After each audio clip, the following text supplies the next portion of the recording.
Mesdames et messieurs, bonsoir. Ravi de vous retrouver pour ce nouveau numéro de votre magazine Sport à la Une. Au sommaire, la tanière qui affiche pratiquement au complet à l'exception de Sadio Mané. Tous les joueurs convoqués se sont entraînés cet après-midi pour préparer le Bénin le 4 juin prochain au stade Maître Abdoulaye Wade. Match comptant pour la première journée des éliminatoires de la Coupe d'Afrique des Nations 2023. Sadio Mané a-t-il joué son dernier match avec Liverpool ce samedi au Stade de France? Beaucoup de signes laissent penser en départ de l'attaquant sénégalais après la finale perdue face au Real Madrid. De Sport à la Une vous plonge au cœur de l'ambiance de cette finale qui a vu le Real Madrid donc sacré champion d'Europe.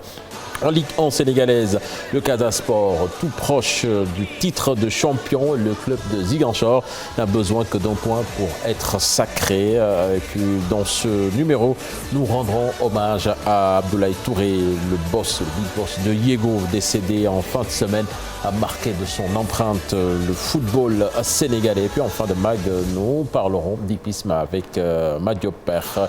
Ce soir, nous serons en compagnie de Lamine Conté, ancien coach du Dakar Université Club, Pape Amar Mbot, vice-président de la commission communication de la Fédération sénégalaise de football, et puis Cheikh Tidiane Diagne, journaliste à la radio Futur Média. Tout de suite, le développement.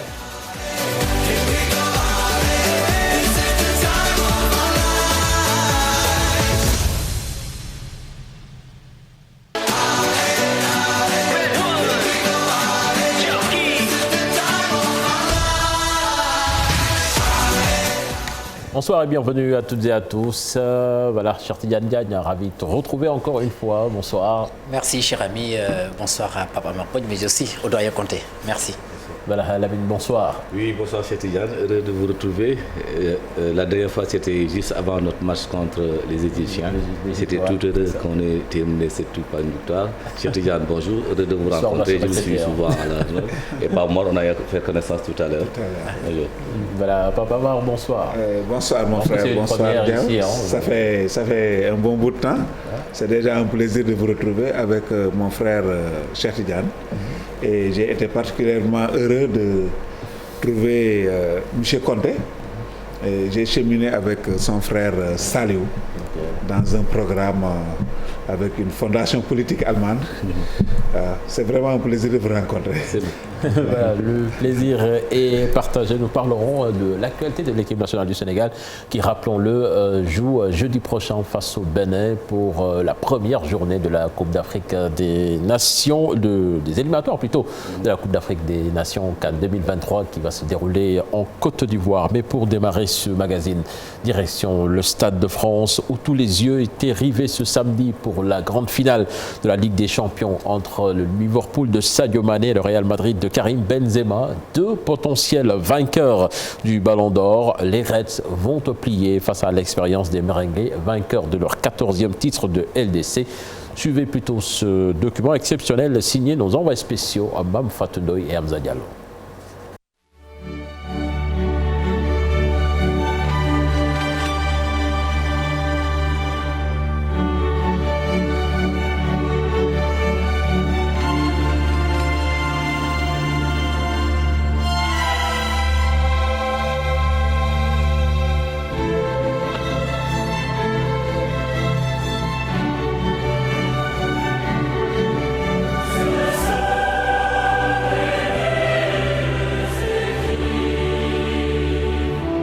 Sama gars yi tey moom voilà tey la tey hein, comme on dit match bi. J'aime bien Sadio Mané. J'aime bien qu'il marque, mais j'aimerais bien que mon club de cœur, le Real Madrid, qu'il gagne quoi. Je pense qu'il y a beaucoup de Sénégalais qui sont dans la même situation que vous. xam nga man dama lay wax benn affaire fii amul club de cœur amul club de rak Sadio Mané mooy jël final bi ñu dem jagu ko Sénégal yaa ngi dégg Benzema ci pot. Liverpool. Voilà. 2-0. Sadio Mané. 3-1, 2 buts de Salah, 1 but de Mané. Ah ouais, t'as vu ça? Ouais. 2 buts de Salah, 2 buts. Liverpool par 2 buts et Real nul. Salah 2 buts, Mané 0 but. Ouais, c'est bon, merci.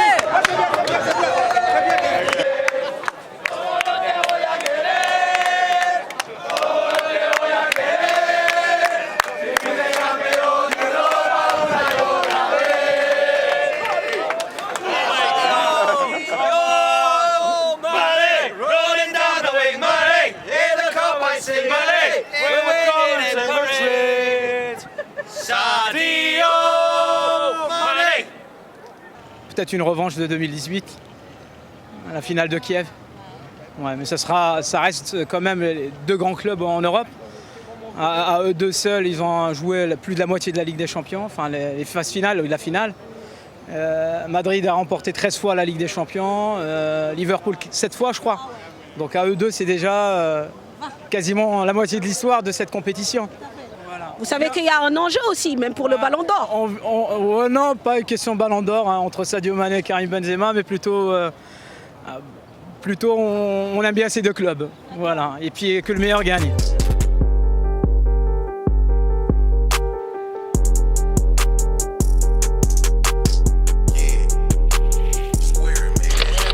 Ce soir, Sadio ou... Non, Sadio, on l'aime bien, mais pas aujourd'hui. Pas aujourd'hui. Bah, parce que c'est le Real aujourd'hui. Mais vous redoutez quand même qu'il fasse un gros match. Ouais, il fait peur. Ils font peur. Il fait peur, mais le Real, ils sont plus forts. J'espère que le Real, ils vont pas nous faire peur jusqu'à dans les dernières minutes. Après, on verra. Hein, que le meilleur gagne. Hein. Il y a le Ballon d'Or. Non, comme je vous ai dit, Sadio, je l'aime bien, mais c'est Benzema le Ballon d'Or. C'est Benzema cette année.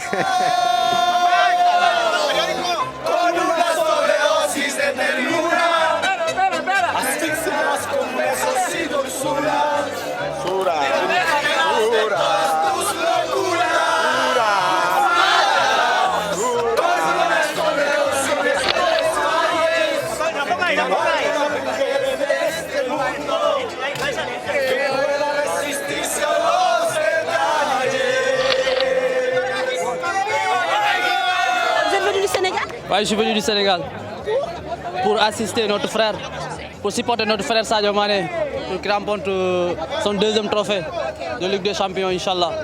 Ouais. Et comment vous vivez l'ambiance? C'est une belle aventure, hein? Ouais, c'est super, c'est top. Franchement, c'est top. Monsieur, vous avez un maillot dédicacé? Ouais, j'ai un maillot dédicacé. Je suis supporter de Sadio Mané et je suis président d'un club de football en France. Et je viens de Bourges. Je suis pas venu récupérer mon copain Pape pour qu'on vienne apporter notre soutien à notre frère et notre ami Sadio. Ça a été dur de trouver des places. Comment ça s'est passé? Racontez-nous un peu. J'ai le privilège d'être invité par Monsieur Sadio Mané. Donc je suis là parce que grâce à Sadio, je profite de cette occasion. Je lui souhaite bonne chance en espérant que ce soir, on va amener notre trophée, notre deuxième trophée de Champions League. Are you a little bit stressed by the final? No, we're happy. But, you know, I think we're going to win. We've got Sadio Mané, we've got Mohamed Salah, no problem. If Liverpool win today, Sadio Mané Ballon d'Or all day. Yeah. Okay. All day. Okay. Thank you and good game. Oh, thanks. See you later.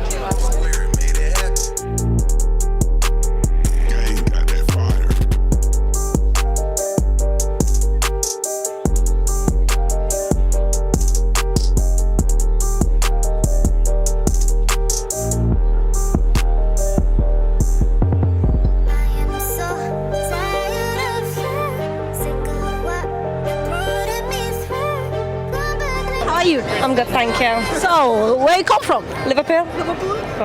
For how long are you here? It's just a day trip. Okay, yeah. So what about the final? What about your feeling? I'm just excited to have the opportunity. 3 and 5 years. Sadio Mané's boss, we absolutely adore the man. He's so humble. What he does for his homeland's incredible, and he knows he's loved. So an absolute world-class footballer, and we're really, really lucky to have him. We travelled here yesterday. We drove yesterday. Very confident about tonight? Of course, yeah. We're the best, so yeah, we're going to win. And we've been down at the fan zone, and I think we've left more people there to watch it on the big screens than have come up here. So we brought tens of thousands with us. Sadio Mané, running down the wing, Mané. Been singing his songs all afternoon. Yeah, he's brilliant. He's absolutely brilliant. He's pretty much one of our heroes at the moment.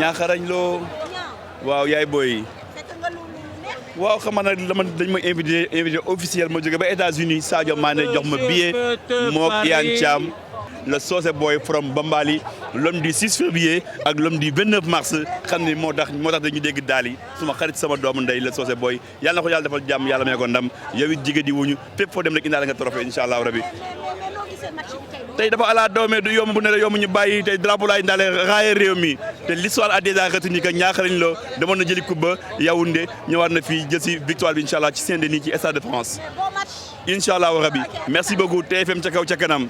Est-ce qu'il part ou il reste? He's got to stay. He's staying. Alors, Madi, match am solo. Donc voilà, ça fait plaisir de vous voir ici. Qu'est-ce que vous avez envie de nous dire? Ben, ce que j'ai envie de vous dire aujourd'hui, nous sommes venus en pleine confiance. Et Inch'Allah, on ne joue pas une finale chaque jour. Et c'est un immense plaisir d'être là. Et c'est un immense plaisir pour l'Afrique parce que d'avoir formé un jeune comme Sadio Mané qui va jouer sa 3e finale. Et aujourd'hui, en 5 ans, tout le mérite lui revient. C'est tout un pays qui prie pour lui. En tout cas, à titre personnel, je suis très très fier de lui. Et vraiment, je suis heureux pour le peuple sénégalais, mais surtout pour le peuple africain. Alors, Tala, c'est un immense plaisir d'être là avec vous, avec toute l'équipe. Et vraiment, c'est un bonheur que l'on partage tout le temps ensemble. Et voir Sadio Mané aujourd'hui disputer, comme l'a dit le président Madi, sa 3e finale en 5 ans, c'est un honneur et c'est une fierté. Et donc, tout le mérite lui revient. Donc, c'est un garçon qui travaille énormément et qui ne cesse de progresser d'année en année. Donc, on lui trouve vraiment toutes les qualités d'un attaquant. Aujourd'hui, on le voit sur tout le fond de l'attaque de Liverpool. Il s'est joué à tous les postes.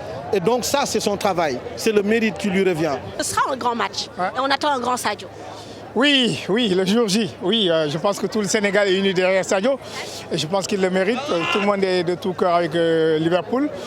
Je ne serai pas original en disant que je suis supporter de Liverpool aujourd'hui. Mais bon, je pense que le garçon mérite de gagner. Ça va être un très très beau match parce que c'est 2 équipes de haut niveau, le vainqueur. Et puis bon, je pense que dans la course au niveau du Ballon d'Or, ça peut avoir son pesant d'or. Ce ne sera pas un match facile parce qu'il y a quand même en face une équipe qui, voilà, à chaque fois fait des remontadas, a aussi cette grinta et habitué de cette finale aussi. Oui, c'est une équipe très expérimentée parce qu'il y aura l'expérience contre la jeunesse de Liverpool et l'enthousiasme de Liverpool. Après, ça reste un match très ouvert. C'est un match qui peut être plié en 90 minutes, mais je pense que ça va être un très très beau match. Très très beau match. Ouais. Qu'est-ce que vous avez envie de dire pour cette finale? Que l'Afrique gagne, madame. L'Afrique gagne. L'Afrique du côté de Liverpool. Sadio Mané, les rouges. Ah ouais. Toutes les personnes qui sont sur la session 3 du MIP. Donc voilà, c'est toutes ces personnes-là qui font qu'aujourd'hui on est là, ils nous ont invités. Et on est là, ouais, effectivement, surtout pour certains d'entre nous. En tout cas, je pense que nous qui sommes là, pour supporter en même temps Sadio Mané. Et en espérant que, bien sûr, même si on n'est pas des grands fans de Liverpool, mais on est des grands fans de la personne qu'il est. Et Joël Matip aussi, ouais. Joël Matip, n'oubliez pas. Ce serait bien qu'il y ait un grand spectacle qui puisse le plus important.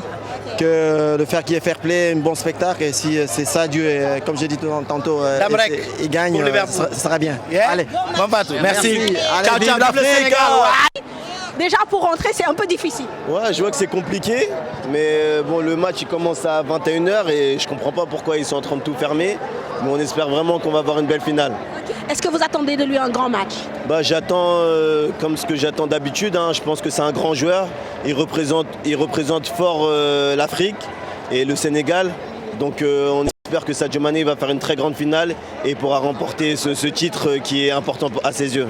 Tout à fait, et aussi décisif certainement pour le Ballon d'Or. On en parle en tout cas. Ouais, clairement pour moi il n'y a plus de débat à avoir. Je pense qu'au vu de la saison que Sadio a fait, s'il arrive à concrétiser encore avec cette finale-là, je pense qu'il n'y aura pas de débat à ce niveau-là.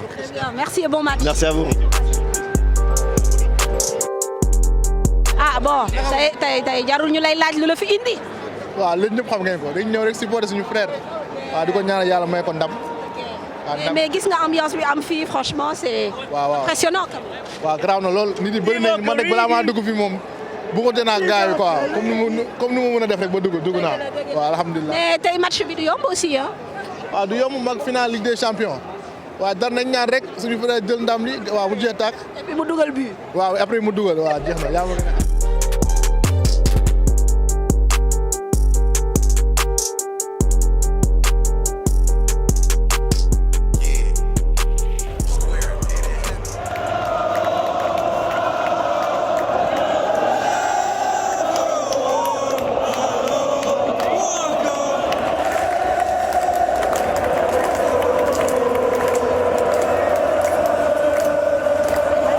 Carvajal dans l'axe avec Casemiro qui va écarter Valverde qui va fixer Valverde avec Van Dijk, Valverde qui va peut-être frapper, pourquoi pas le poteau et le but de la part de Vinicius. Valverde qui va tout seul, qui tente sa chance mais qui frappe pas, qui va chercher Vinicius au deuxième poteau. Vinicius au deuxième poteau, tout seul, libre de tout marquage, oublié par la défense de Liverpool. Ça fait 1-0, 59e minute. Vinicius, buteur pour le Real Madrid dans cette finale de Ligue des Champions.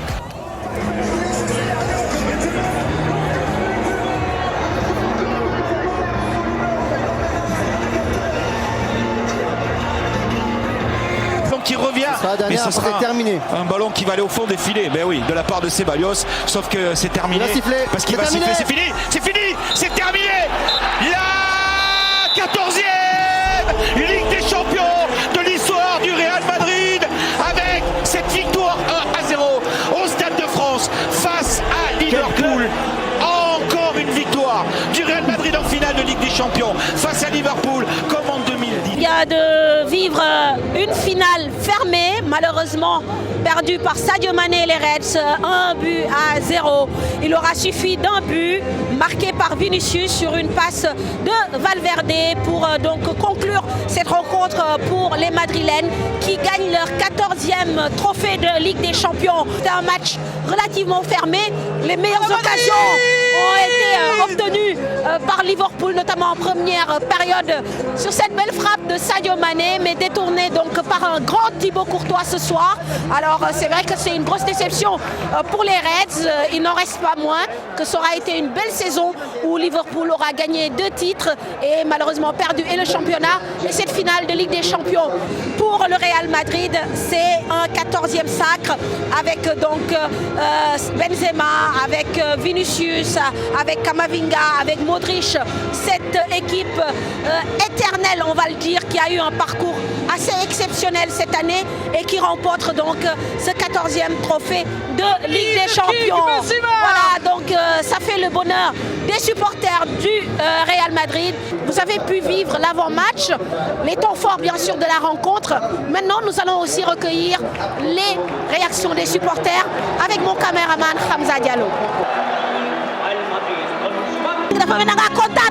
Wow, parce que je suis supporter Real Madrid là, depuis des années, même si je voulais que Sadio Mané gagne aussi, mais si le Real gagne, donc je suis content. Donc vraiment, c'était une belle finale.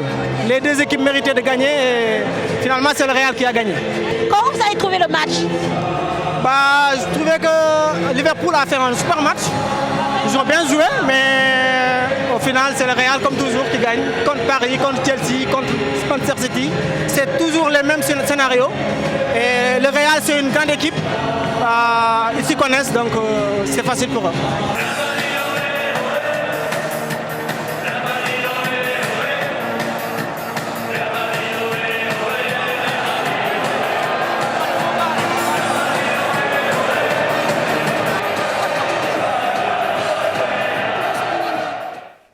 Voilà, merci à vous, Mamfatou Ndoye et Hamza Diallo. Félicitations au Real Madrid, bravo à Sadio Mané. Nos encouragements, justement, Sadio Mané, qui, nous dit-on, a joué son dernier match.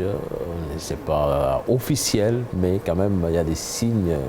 Mais d'abord, avant de parler de Sadio Mané, déjà, sur cette finale, quel est votre sentiment? Liverpool a raté sa deuxième mi-temps. Ils auraient dû marquer, mais ça n'a pas été le cas grâce à un grand gardien du côté du Real. Et malheureusement, donc, pas de deuxième Ligue des Champions pour Sadio Mané. Dommage pour Sadio. Il a tout fait pour. Malheureusement, je pense que ses coéquipiers n'ont pas été autant à son niveau dans ce match-là. Comment il s'était engagé quand il le voulait. Maintenant, Dommage pour Liverpool qui a contrôlé toute une mi-temps. En dehors des 3 dernières minutes, on n'a pas vu le Real. Mais c'était un Real quand même très bien organisé.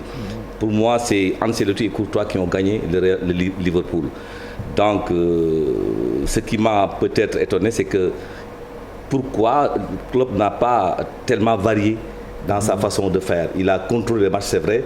Il ne voyait pas venir le danger du côté de Real Madrid, mais aussi il n'a pas été très incisif. Même si Courtois a fait de bons arrêts, on n'a pas vu Salah, par exemple, être dominateur de son vis-à-vis. Les couloirs extérieurs étaient fermés et chaque fois qu'ils ont demandé, ils ont essayé de demander de façon statique dans leur pied et ça ne marchait pas. La fermeture se faisait automatiquement et ils n'avaient aucune possibilité de développer quelque chose dans leur approche offensive. C'est dommage parce que le Real, comme on dit, c'est un monstre qui ne meurt jamais. Ils sont arrivés en finale avec des exploits. L'expérience a fait la différence. L'expérience a beaucoup joué peut-être sur ça. Et également un entraîneur très très fort tactiquement et qui a empêché à Liverpool de développer dans ses circuits préférentiels en attaque. Il doit laisser le ballon pendant le temps qu'il fallait. Voilà, Papa Mar, j'imagine du côté de la fédération, vous étiez tous derrière Sadio. Malheureusement, cette fois-ci, ça n'a pas été le bon. Bien entendu, la fédération, comme l'écrasante majorité du peuple sénégalais, souhaitait... Sauf celui-là. Oui, le sacre. C'est la raison pour laquelle je lui donnais la parole en dernier. C'est encore une victoire de la stratégie sur la philosophie. Et la question qui me vient à l'esprit, c'est comment les 3 meilleurs clubs, les 3 meilleures équipes du meilleur championnat au monde n'arrivent pas à battre le Real Madrid. Ça aussi, c'est une question qui... Et je me suis rendu compte enfin que Paris, aussi bien Paris, Chelsea que City, ont fait mieux que Liverpool durant cette finale. Parce qu'on a vu un bon Liverpool manquant d'efficacité devant un bon Courtois en première mi-temps, en tout cas les 42 premières minutes, mais en deuxième mi-temps, Klopp est resté rigide.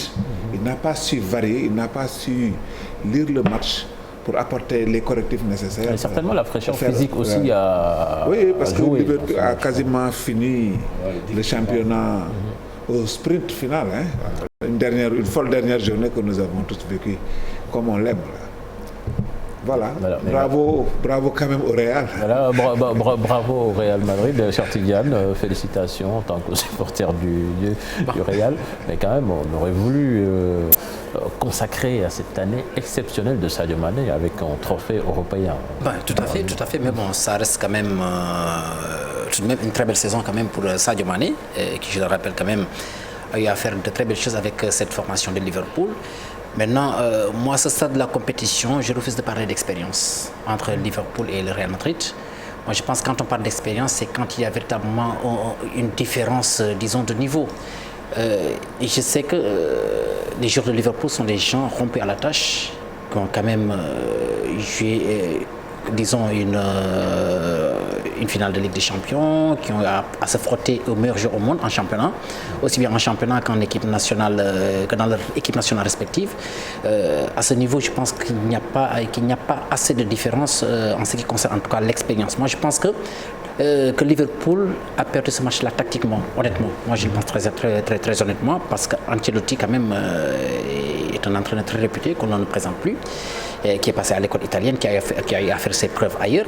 En l'absence, après le départ de Zidane, il est venu, il a aussi essayé d'amener son style, qui a été effectivement adopté par les joueurs du Real Madrid, qui sont transcendés, et pendant même cette finale, moi je disais qu'en réalité, certains disaient tout au début que c'était, disons, une domination acceptée par l'équipe du Real Madrid. Moi, je disais non, c'était pas une domination acceptée. Parce qu'en face, il y avait une équipe valeureuse de Liverpool qui est venue avec, disons, ses certitudes, qui a joué comme, disons, elle a l'habitude de jouer, disons, en championnat, et qui est venue, qui a imposé. Mais malheureusement, c'est dans le dernier tiers que Liverpool ne parvenait pas à faire la différence, parce que Salah et le jeune Luis Diaz, le Colombien Luis Diaz, n'ont pas joué à la hauteur de Sadio Mané, Mané qui était quand même le jour le plus remuant au niveau du front d'attaque de Liverpool. Malheureusement, ils n'ont pas suivi. Ensuite, tactiquement, l'équipe du Real Madrid a mis en place, disons, une bonne défense qui était là. Et à chaque fois qu'il y avait, disons, une action dangereuse, il y avait un pied qui traînait par là, notamment Ferland Mendy. Et même pendant que je faisais le commentaire du match avec nos consultants qui étaient sur le plateau, il disait à chaque fois, il y avait ce petit pied qui traînait, qui contrait un ballon et tout. Notamment Ferland Mendy, il y a aussi Eder Militao. Et je pense que véritablement qu'à ce niveau, voilà, Liverpool a un tout petit peu pêché parce que c'est une équipe qui, très souvent sur le plan offensif, trouvait des solutions. Mais sauf qu'en face, il y avait une équipe qui s'appelait le Real Madrid, qui a l'expérience, disons, de la compétition, qui a des joueurs, disons, qui sont en confiance. Et malheureusement, avant qu'on en arrive, disons, à cette finale, l'équipe de Liverpool était à la limite émoussée. Tellement vrai que Jürgen Klopp, en fin de championnat, tournait son effectif parce qu'il y avait, disons, deux choses à courir derrière, c'est-à-dire le championnat et la Ligue des Champions. Il fallait gérer ça intelligemment. Et je pense qu'à la fin, également diminué sur le plan physique. Oui, tout à fait. Salah oui. Blessé, Alcantara, c'est même en le moment forfait. Van Dijk. Avoir varié les attaques à un truc. Mais justement, on va parler de notre Sadio Mané national. Certains disent que c'était son dernier match avec Liverpool, qu'il est très proche de s'engager avec le Bayern de Munich, mais tout cela reste au conditionnel. Et vous pensez que là, c'est le bon moment pour lui quand même de changer? Est-ce que le Bayern également est un bon endroit pour lui? A priori, oui. Le Bayern, c'est un très bon endroit pour lui, mais il faut aussi être réaliste. Sadio n'a plus 25 ans. Liverpool, c'est des professionnels, ils n'ont pas d'état d'âme. S'il reste encore une année à Liverpool pour terminer son contrat, sa valeur marchande ne sera pas encore si intéressante que maintenant. Moi, je pense que le Bayern, c'est une excellente destination pour Sadio Mané. Physiquement, c'est quelqu'un qui peut jouer jusqu'à 35 ans, 37 ans. Ça ne peut pas. Mais les gens vont dire il a 30 ans. Qu'est-ce qu'il faut maintenant? Est-ce qu'il faut l'acheter maintenant? Il ne faut plus l'acheter. Pour moi, c'est le moment peut-être de partir. Liverpool reste un très grand club. Il n'a plus rien à prouver à Liverpool. Bayern serait un challenge pour lui. Et je serais lui, je partirais. Ouais. Je partirais sans état d'âme. C'est le moment. Voilà, Pape, vous êtes du même avis? Il y a un élément à prendre en considération. C'est le comportement des fans de Liverpool. Et le reportage a démontré l'attachement de ces fans à Sadio Mané et aux valeurs qu'il incarne. Comment la direction de Liverpool va apprécier le départ de Sadio Mané. En tout cas, son discours laisse penser, c'est un discours d'adieu. Ouais. À mon sens, c'est un discours d'adieu qu'on a en tout cas pu partager à travers, après la finale. Mais mon problème, comment les fans de Liverpool vont apprécier un départ de mais sauf qu'il y a le volet économique. Non, il va rester les gens de Liverpool. Les Anglais, leur force, c'est d'être très sportifs. Ils n'en voudront jamais à Sadio Mané d'être parti quand il fallait partir. Ils retiennent le meilleur de Sadio. Et Sadio, c'est une légende vivante du football maintenant, c'est fini. Parce qu'on parle d'un transfert entre 30 et 40 millions d'euros. Je pense que ça a été bien... que Liverpool aurait rejeté. En tout cas, la première offre sortie... est rejeté par Liverpool qui évalue un bon... Ouais, voilà. Mais rappelons-le qu'il va être 1 an de contrat et ça également, ça baisse des fois le prix du transfert. Alors, cher Tidiane, c'est vrai, comme l'a dit Pape, les fans de Liverpool adorent Sadio Mané, mais nous, de notre côté, on a l'impression que Sadio se sent de moins en moins bien dans cette équipe de Liverpool où on met un tout petit peu Salah au-dessus de lui, voire même Luis Diaz qu'on a recruté cet hiver, pensait que c'était pour faire de l'ombre à Sadio Mané. Sadio a continué à jouer, on le déplace dans l'axe. On a l'impression qu'on veut le pousser dehors. Et lui qui ne se sent plus bien. Bon, peut-être, les gens spéculent là-dessus. Hein. Les gens spéculent là-dessus parce qu'en fait, nous tous, nous constatons des faits qui sont là. Certains même ont été assez affirmatifs en disant que Sadio est à l'étroit à Liverpool, avec, disons, Salah à qui on a affaire, disons, un nouveau contrat, alors que Sadio Mané était en fin de contrat. Les gens ont pensé que véritablement qu'il fallait davantage aussi donner un peu de respect à Sadio Mané comparé à Mohamed Salah, parce qu'il y a une rivalité qui est déjà là entre Sadio Mané et Salah. C'est vrai, ça saute à l'œil, ça se voit, même si Sadio semble le contredire en le gérant intelligemment et que Sadio, Salah aussi fait la même chose. Mais bon, c'est des choses que nous constatons. Bon, après, maintenant, dans le comportement, disons, des dirigeants de Liverpool, notamment du manager général Jürgen Klopp, on se dit clairement que lui, dans sa tête, peut-être que c'est déjà clair, il veut conserver Salah. Après, ils sont allés prendre le jeune Colombien qui est venu. On a déplacé Sadio Mané pour l'amener maintenant au front de l'attaque.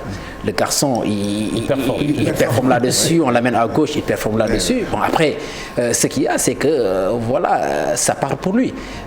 Bon. Et puis les supporters, ce qui les intéresse, c'est de voir un jeu performant qui se donne à fond, qui a l'amour du club. Et je pense qu'à ce niveau, Sadio Mané, on n'a absolument rien à lui reprocher.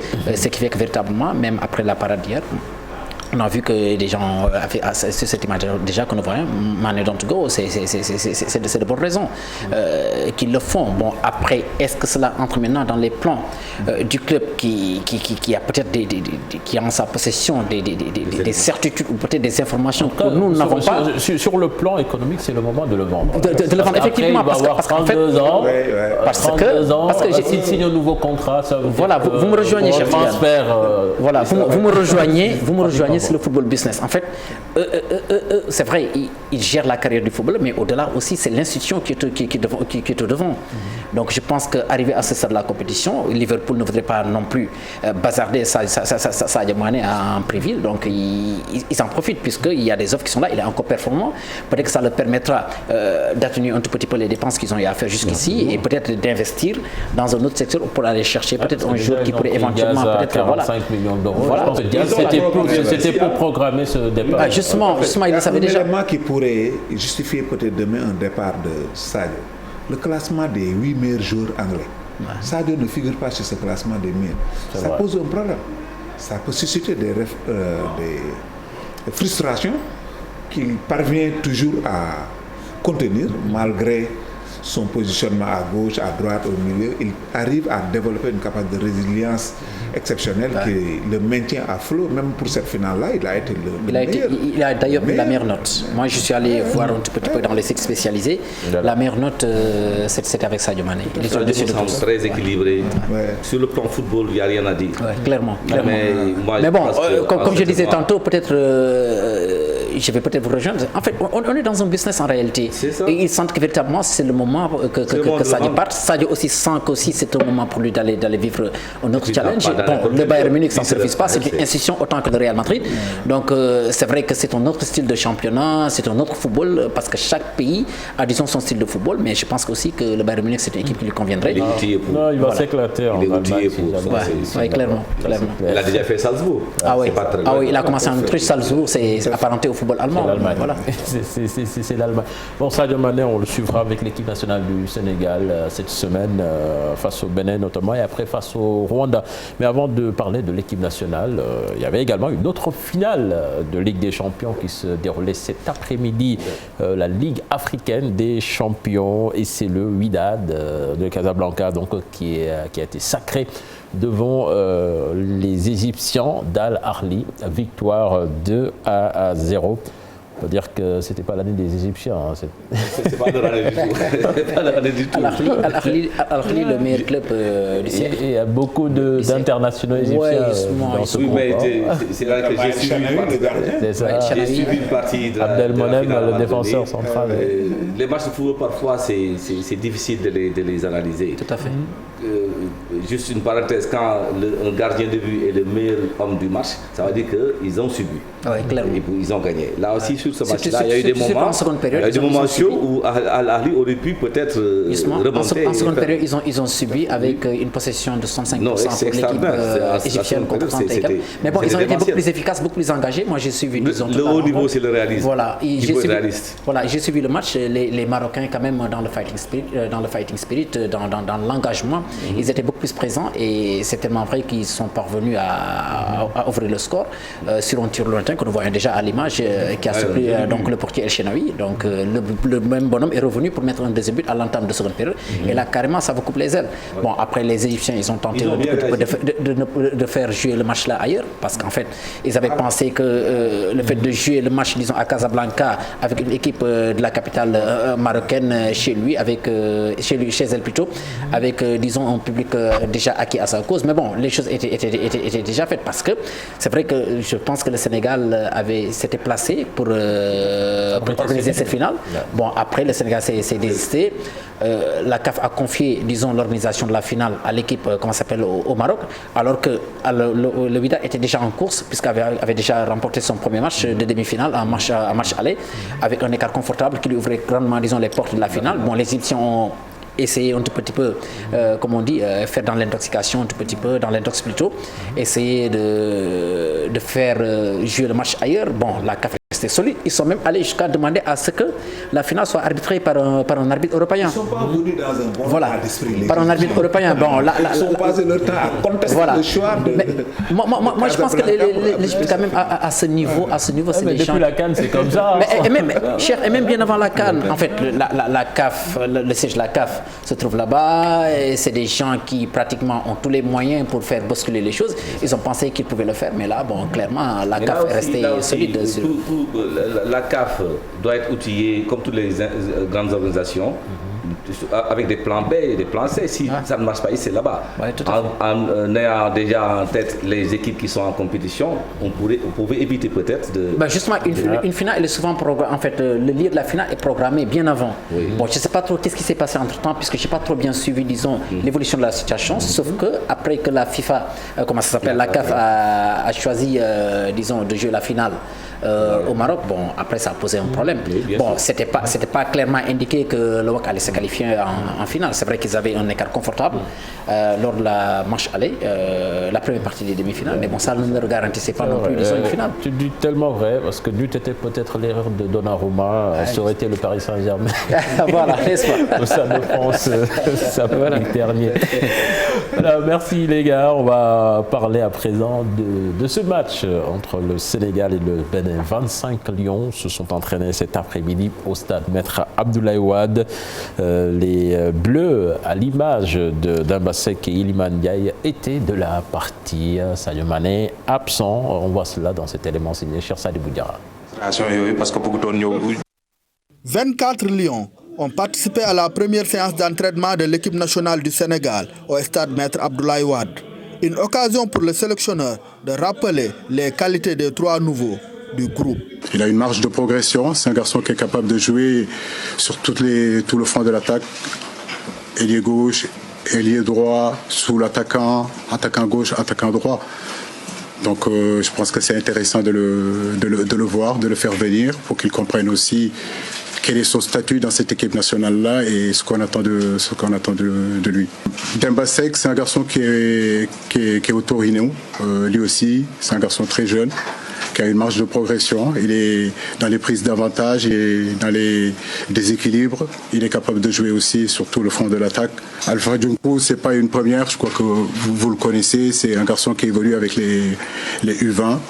Un garçon très solide, capable de bien défendre sur les 1 contre 1, mais capable aussi d'être un bon contre-attaquant.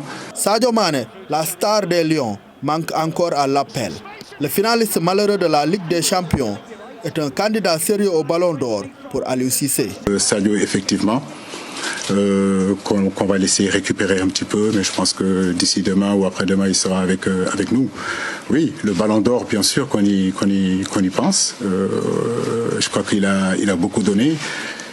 Durant 7 ans, je pense que dans tout ce qu'il a fait aujourd'hui à Liverpool, dans l'ensemble de ce qu'il a fait avec l'équipe nationale du Sénégal, ça aussi, je pense qu'il ne faut pas le minimiser. Par moment, sur les choix, j'ai envie de savoir quelle place prend véritablement champion d'Afrique sur les choix. Comme Sadio Mané, Diao Keita Baldé, pourtant présent à Dakar, n'a pas participé au premier galop d'entraînement des Lions. Une préparation avec une séance par jour qui continue jusqu'à vendredi, veille de la rencontre face au Bénin, comptant pour la première journée du groupe L des éliminatoires de la CAN 2023. Merci, cher Sadibou Diarra. Donc, ils étaient 24 puisque Diao Baldé Keita n'a pas participé à la séance. Alors, Lamine, Aliou, ubbi na groupe bi am ñett ñu bees mel ni Elimane Ndiaye, Demba Seck, Alfred Dionkou ñooñu naka nga gisee seen ab incorporation ci groupe bi est-ce que tu penses que ay éléments la yoo xam ne ni mën nañu andi plus-value ci groupe bu Sénégal. waaw dama jàpp lu baax la mu ubbi groupe parce que moment bii la war ubbi groupe bi parce que bi ñuy jógee ci Coupe d'Afrique bi ak bi ñuy joué contre Égypte am na ay certitudes yu am ci yenn secteur de jeu ak ci yenn ay joueurs war na mën ubbi Elimane ak Demba Seck du ñu ma xam du lu gis quelques vidéos ci ñoom donc jàpp naa ni bu demee ba jël leen am nañ lu war a tax mu dugal leen ak fu mu leen soxlaa bu dee xam nga dañu am yoo xamante ni équipe nationale léegi lu wér la lu ñu mën dañu am depuis ñoom Koulibaly ak Abdou Diallo bi mujj ñëw ak ñoom Sabaly plus Mendy dañu am ay apport structurant loo xamante ni mooy defar équipe ñu am ko ci ginnaaw ci kanam ñu am loo xamante ni ku nekk bëgg nga ko am mooy am de la vitesse am technique am ku ñu mën dribbler ñu mën a changer match à tout moment muy Sadio wala Ismaïla Sarr mu manqué ñu ne peut-être de tueur bi nga xamante ni on est certain que ni match bu amee dana am ci kii bi donc yooyu lu ñuy compléter la chantier bu rëy bi nga xamante ni mën nañ ko tudd ci équipe nationale bi day nekk toujours suñu milieu de terrain foofu laa xamul. Elimane c'est un milieu créateur en même temps excentré. si moom laa doon ñëw Elimane ñu bëre ñu ngi koy wax milieu offensif. milieu terrain tournant boo xamante ni am na ay capacité parce que milieu buy dugal 6 bi wala 9 bi ci saison bi kooku milieu bu baax bu ñu mën jël la. xamoo nag lu mu mën nag lu mu mënul. mais xam naa ne milieu bi am na chantier wut koo xamante ni dana indi plus de jeu et plus de rapidité dans les transmissions ci militaire donc ubbi bi moom pour man dama jàpp ne lu war a am la moment bii la suñu poule Coupe d'Afrique bi comme gëw ma ni métti boobu. mais surtout l'autre là Demba. je pense que profil boobu sax je pense que tamit manqué woon na trop ci équipe nationale bi mooy le milieu gauche excentré buy percuté. je pense que comme xaw ma ko. du ma ci aventure dama Torino ñu ngi wax mel na mais nag dégg ma ñu dugal na but yu bare. il est très présent dans le jeu. très influent mais dugalagul ay but wala nekk ci temps de jeu moo bëreegul noonu donc mais en tout cas daal ubbi bi moom je pense que ni c'est maintenant ci Coupe d'Afrique bi la ñuy jaaree def mixage boo xamante ni dana tax équipe bi des lu yàgg ci kaw fi mu nekk nii bañ ko wàcc waruñu ko wàcc donc mu nekkale en même temps une préparation pour dal ci Coupe du Monde bi lay doon je pense que ubbi bi moment bi la. voilà Cheikh tu penses que tamit ubbi bi moment bi la que profil yi certainement ils vont apporter créativité bi nga xam ne dañ doon wax ni des fois day manquer ci équipe bi.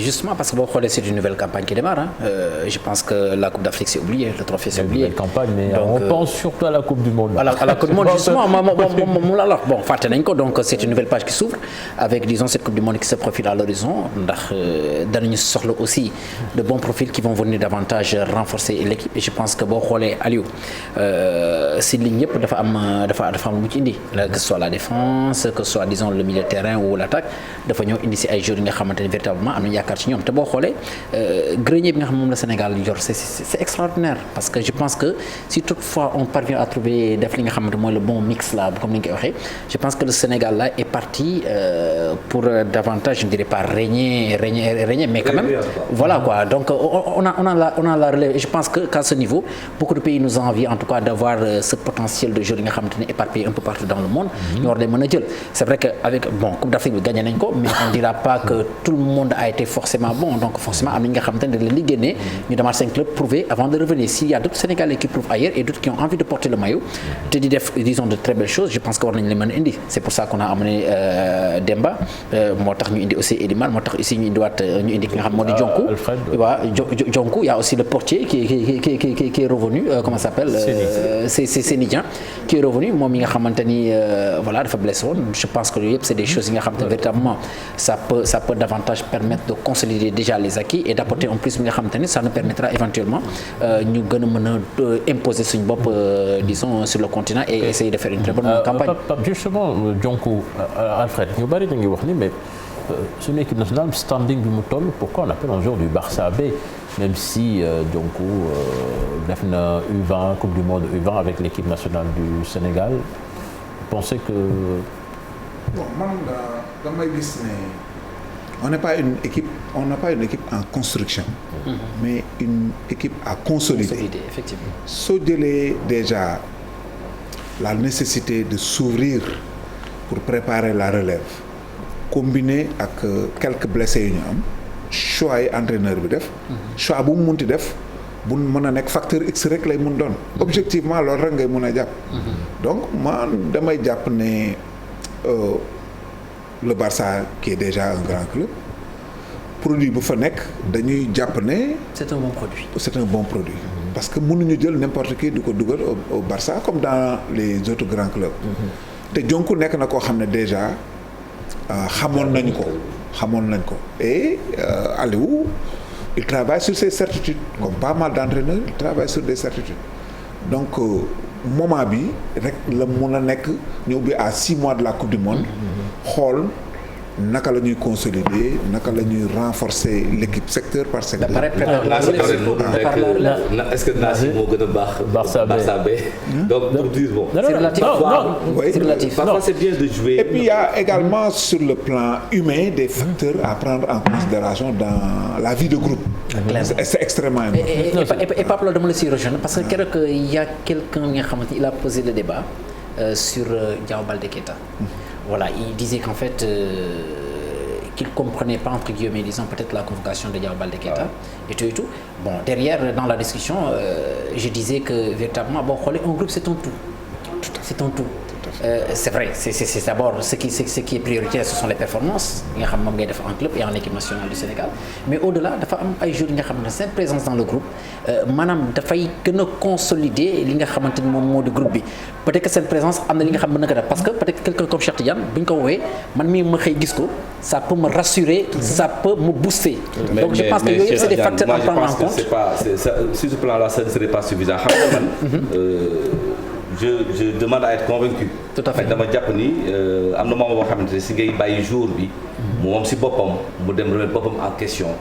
prouver dara ñëw parce que c'est le cas pour man Diao Baldé Keita. moment bii dañ ko waroon ndax comme gagné na ak ñun gunge nañu il a vraiment. équipe boobu wàcc na club boobu wàcc na bokk na ak ñun mais c'était le moment peut-être. de faire de la place pour de moom mu dem si boppam remettre boppam en question. parce que nag pour mu convaincre man gisaguma lu war a tax mu continuer ñëw ci équipe nationale. Il faut parce que aussi on ne peut pas tout le temps faire du faire plaisir. loolu moom jàpp naa ni moom.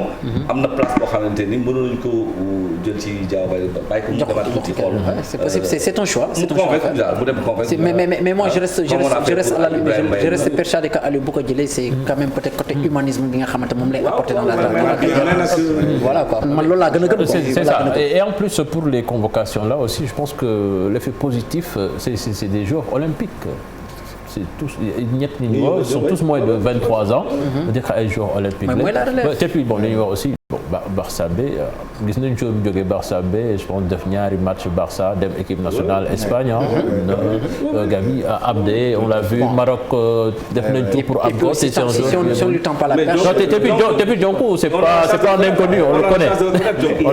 on le connaît extrêmement talentueux. mais dafa solide. dafa solide ci fi muy xarañ na trop comme voilà man pour un match comme ça contre le Bénin moi je prends le risque de le mettre. Et justement pour un match comme ça contre le Bénin est-ce que c'est un match comme ça. C'est pas un match comme ça non xam naa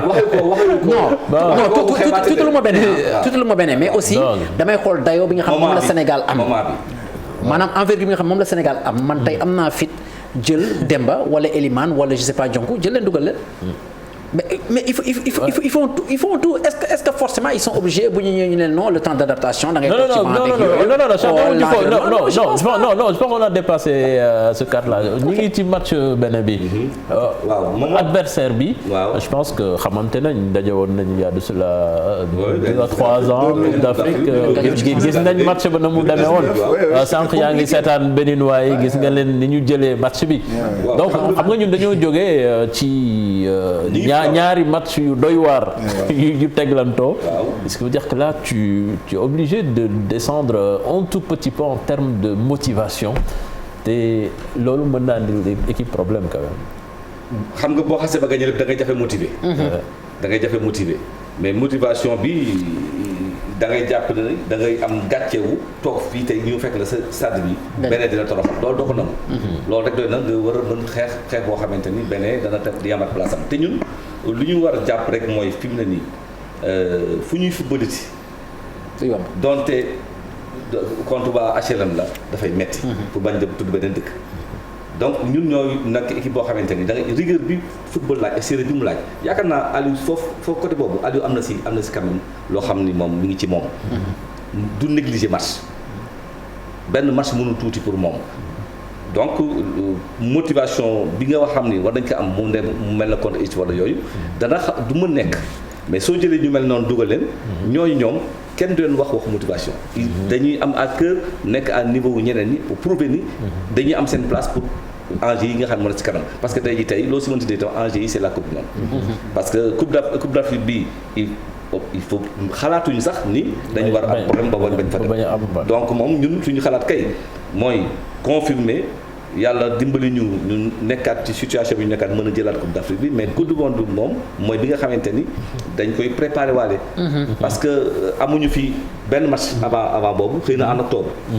voilà Pape Mbodj déjà xam naa loolu sax bokk na ci li tax nga ñëw fii parce que dañoo jóge woon ci match bu mag contre Égypte fii ci Dakar ñu préparé ko pendant des semaines là on est à 4 jours pratiquement du match mais engouement bi ñu doon gis demeewul noonu peut-être qu'il y a énormément de facteurs yéen naka ngeen koy préparé ak lan moo ko waral sax. voilà dama naroon def hors sujet rebondir sur la première question. pour wax d'abord sénégalais que match bi nekkul match à huis clos. parce que am na ay acteurs de football yu woote di laaj jàpp ne suspension bi ñu def après Sénégal match bi huis clos la match bi du huis clos. match bi public bi dañ leen di ñaan ñu ñëw ci yar ak fair play discipline. pas de laser supporter suñu équipe. pas de laser. non mais contexte de laser moom du ñëw on sait jamais. bu ñu si defaatee lenn dañuy suspendre stade. non il faut que c'est une question très sérieuse. il faut que sénégalais yi xam ne ñun ñoo tudd Sénégal am benn standing am fu ñuy xaar comportement bi ñu amoon contre Égypte. du comportement boobu dafa war a amaat warul répété wu parce que bu répété woo dinañ ñu suspendre stade Abdoulaye Wade. ñu dem jéggaani Jamar li leen koy prouver mooy le même jour le 4 Gambie. fii lay footballé match éliminatoire. parce que stade am moom homologué wuñ ko. moom moo tax mënu fa jouer. am na ñeneen ñu mu dal en Afrique bu ñuy wuti fu ñuy dem. jouer ji fa Sénégal bu ñu amaatee public bi amaatee comportement bi mu amoon. CAF daf ñuy jël suspendre suñu stade. te dara du ci mujj. mais je pense que c'est déjà bien nga alerté. waaw mais damay revenir sur contexte xam nga contexte bi contre Égypte c'était différent. c'est différent maanaam c'était un match de qualification en Coupe du Monde. et il y a eu un précédent. et pour quel adversaire avec le même adversaire et le match s'est joué en un laps de temps. et c'est une équipe qu'on a eu à rencontrer en finale de Coupe d'Afrique je pense que tey jii. mais xam nga Cheikh des gens ont pris plaisir à faire cela. kenn xamul c'est déjà il y a toujours des immatures yoo xam ne mën nañ ci. c'est déjà bon d'alerter. il faut ñu yee leen. effectivement il faut ñu kon di leen gën a ñaax mais man damay wax ne question boobu. dafa am leneen xam nga envahissement terrain gis nga ko Nottingham Forest. gis nga ko Everton. gis nga ko Manchester City gis nga ko match Paris bi. Saint-Étienne démb rek Saint-Étienne Auxerre. su nekkee ne envahissement bi dafa am violence. pour man sanction war na ci mën a am. mais su nekkee ne parce que FIFA mi gouverne football. ay émotion lay wut. ñun ñuy yor football ay émotion la ñu su nekkee dañu envahir terrain ndax émotion ci jàmm ak salaam forêt saafonte je pense que on doit faire preuve de discernement. xaw a légiférer dans le sens de d'encadrer ce phénomène. lan nga xam une foule n'est jamais intelligente. tout à fait bu ñu xasee ba dugg dootoo xam lu siy rax. tout à fait moo tax ça il faut vraiment pas dire ça amul émotion amul dara. mais comme yoon da ko tere règlement da ko tere. il faut vraiment ñuy wax Sénégalais. parce que boo xoolee suñu stade bi nu mu bindoo. c'est-à-dire qu'il y a une proximité entre le spectacle, les joueurs ak le public. Et je pense qu'on doit davantage préparer son public à ça, à ce que véritablement nous jël en compte, disons, ces aspects-là. Bon, revenons sur le match contre l'Égypte, c'est vrai qu'il y a eu des choses qui sont passées. Avant ñu ñëw ci Égypte mais nañu wax ci match bi comme ni ñu ko waxee yaa ngi woon ci dynamique bu baax bi nga wax ni que nit ñi nañu xam ni que match bi du huis clos. te sunu équipe nationale bi amatul droit di jouer fële ci stade Maître Abdoulaye Wade ak ay sièges yu vide. Absolument. D'ailleurs, Sénégalais yi ñu bari découvrir guñu stade bi. Ce stade c'est un stade de 50 000 places. 50 000 places. Fédération dina jaay 48 668 billets ak catégorie bu nekk 150 000 100 000 50 000 15 000 10 000 5 000 3 000 2 000. Donc on a tiré des enseignements reproché Sénégalais yi defoon ci match passé ne jaay en ligne bi kenn gisu sa bopp. Ça franchement mais on était 50 000 pour 17 millions d'habitants. Mais Pape, c'était normal. Pape, tu vas m'excuser parce que le problème qui s'est posé moi, on a pendant ce match-là, c'est-à-dire que la fédération aussi dafa ñëw expérimenter li nga xamante ne war a ko expérimenter à ce niveau-là parce que un match d'une telle envergure dafa ñëw di expérimenter lu bees. Sénégal lu ñu xamoon mooy maanaam kii physique, c'est-à-dire tu te déplaces, tu vas au stade, voilà nga dem kii. Mais loolu quand même je pense que loolu moo indi woon disons toute cette difficulté cafouillage beeg yooyu tout ça parce que on a expérimenté cette vente de tickets électroniques si match bi nga xamante ne dafa amoon une certaine envergure et je pense qu'ils en ont tiré les leçons ba telluwaat nañ ci li nga xamante ni moom la ñu xam en attendant que ñuy gën a mën a cerner le sujet pour que avant éventuellement buñ ci tolloo tamit mën ko def sans aucun souci. Cheikh il faut que ñu leeral aussi que Sénégalais yi innovation bu ñu indi woon. nekkul woon en totalité ci billets yëpp. une partie des billets la ñu defoon vente en ligne xam nga boo amee stade bu mel nii. ak installation moderne yi fa nekk. tout à fait il faut adapter bañ a intégrer la vente en ligne. et puis Sénégalais il faut ñu apprendre à respirer la modernité. tout à fait il faut ñu épouser. waaw mais dafa am li si amoon mooy dañuy wax loolu ba pare ni am nañu am possibilité imprimer seen billet te ki njëkk ñëw la poste bi jàll beneen du jàll. non foofu xam nga qu'est-ce qui s'est passé. communication moom. vente électronique je reste sur ma position. lien la woon buñ lay jox par précaution bala nga jotoon lien bi da nga doon jot facture ngay njëkk en ton nom. ak numéro téléphone sa numéro téléphone. billet bi soog a ñëw sous forme de lien. comme dafay am code barre ñu ne la bul ko génne parce que soo ko génne bu ko keneen capté su ñëwee lecteurs yi. dañ koy flasher mu jàll. mais chaque fois bu contestation amee ñun dañuy dellu ci kan moo am facture soo amee facture yow la ñu xam ne yaay titulaire billet bi am na ñu ngi ciy jàpp. c'était pas très important mais quand même am na ñoo ci xamante ne au contrôle ci premier niveau de filtre bi jàpp nañ ci ay nit ba def ay recherche xam ne kii moom mooy détenteur billet bi. maintenant c'était une première. stade la boo xam ne kenn réceptionné wu ko woon li ci am yëpp war na ci mën a am parce que lu bees la ñun ñëpp la bett. mais on a bon espoir que samedi prochain bi ñu recevoir Bénin public bi dina ñëw. ak comportement bi nga xam ne mooy comportement bu digne man damay seetaan match bi NBA. da ngay gis américains yi ñoo ñu ëpp histoire foofu mais ils sont à même le sol à moins de 2 mètres des joueurs mais jamais nga gis ay envahissement de terrain wala yenn histoire de ñun nag mënuñu wax ne ñun ñooy Sénégal dañu nekk peuple lu civilisé après bëgg a continuer mën na am nag ay exceptionnellement cas bu mel ni kon am mais loolu waratul am il faut que sénégalais yi ñu xam ne mesure bu mu laaj état Sénégal dina ko ànd ak fédération ñu jël ko pour que loolu amaat tabaxal lu ñu stade pour demain on se retrouve à jouer au Mali en Guinée au Maroc wala feneen loolu il faut à tout prix ñu bu dee dafa am ñu nar a ñëw loolu tax ñu indi leen fa ñu xam ne police ak gendarmerie lu ñu war a def dinañ ko def parce que tamit mënuñoo bàyyi dëkk bi ñu am suñu infrastructure wala am suñu sport ñu ciy dugal loo xam ne bokk ci muy ay violence loolu dootul non c'est toujours bon d'alerter mais bon je reste persuadé que ni c'est pas le même contexte qu'on face à l'Égypte je pense que voilà les gens viendront en tout cas qu'ils viennent en famille profiter vraiment des belles installations du stade Abdoulaye Wade qui fait notre fierté ñu ngi fàttali jamono yi nga xam ne dañu daan dem stade boo solee lu weex boo ñibbee sa kër mel ni da nga demoon làmb ba quoi donc léegi on a stade mais nag gars yi nañu roose kii comment nañ nettoyer parce que quand même contre Égypte quand même. ñu remercier le ministre des Sports le président de la République parce que stade bi pareegul. ba léegi société bi koy gérer. ñuy moom madame Diop. directrice d'exploitation. monsieur Ndiaye le directeur technique. et l'ensemble du personnel de cette société là. franchement ñu ngi leen di njukkeel. Sénégalais yi war nañu mën a xam ne am nañu ay cadres ay fonctionnaires. ñu nekk yenn structures yi. soo demee ba seq ak ñoom ci ngay xam valeur ban la ñooñu di am vraiment société boobu. ñu ngi leen di jaajëfal. mooy SOGIP c'est ça. SOGIP ñu waaye bëgguma woon. coller ma facture après moo tax ma ne la SOGIP vraiment son directeur général tout le personnel. ñu ngi leen di gërëm di leen sant ci accompagnement bi ñu ñaan gën ñu ubbil xam ne salle bi tabaxuñ ko pour ñu def ko meuble. dañ ko tabax pour ñu utiliser ko. te seen premier utilisateur. du kenn ko dul fédération sénégalaise de football parce que moom la ñu dénk mu doxal football bi. tout à fait ñuy ñaan ñu fay yóbbu yeneen manifestation ay coupe du Sénégal ay championnat. ak yeneen xew-xew yoo xam ne même des trucs culturels. voilà bon loolu moom on verra. c'est un sac aussi pour le football. c'est ça donc supporters yi ñu leen di wax ñoom ñëpp ñu dem jëndi seen billet donc le match se joue samedi. 4 samedi 4. Stade Caroline Faye Mbour am na point de vente. Stade Lat Dior Thiès am na point de vente. coup d'envoi. 19h. donc équipe bi commencé na entraîner tey ci ngoon am na une séance par jour.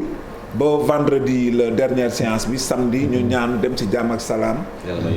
yàlla may ñu dem. Voilà donc on va réécouter encore Aliou Cissé qui est revenu sur le cas Boubacar Kamara. L'entraîneur soutient que les démarches étaient entamées mais qu'il ne lui a personnellement pas parlé. Je vous propose de l'écouter. Une façon de travailler qui fait que on a des gens qui s'approchent du dossier, qui travaillent sur le dossier, qui font qu'à un moment donné, on a des retours ou on n'a pas de retours. Mais est-ce que j'ai parlé avec Boubacar Kamara? Je l'ai dit au mois de mars. Je n'ai pas parlé avec Boubacar Kamara.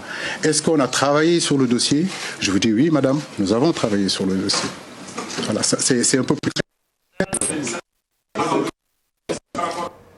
Voilà, donc c'est des précisions d'Aliou Cissé li moom sujet clos la je pense jaratul ñu si taxaw dem na wuy ji équipe de France pour Boubacar Kamara donc on lui souhaite bon vent bonne chance en espérant pour lui que dina dem coupe du monde mais dañuy taxaw ci beneen actualité je pense que vieux mën nañu wan image bi ce sont les maillots de l'équipe nationale du Sénégal maillot bi nga xamee ni moom la Sénégal di sol ci coupe du monde bi et que ça fait beaucoup de bruit sur les réseaux sociaux en ce moment alors Pathé man benn question rek laa lay laaj maillot bi est-ce que dañu ko defar à votre insu vous au niveau de la fédération parce que bi mu fuitee déggoon nañ ay kàddu jóg ci seen côté ni yëgu leen tinu leen design bi xamu leen fu mu jóge li ma la mën a wax mu leeral mooy li président Augustin Senghor wax ko journaliste yi wax ko sénégalais yi mënuñu wax au-delà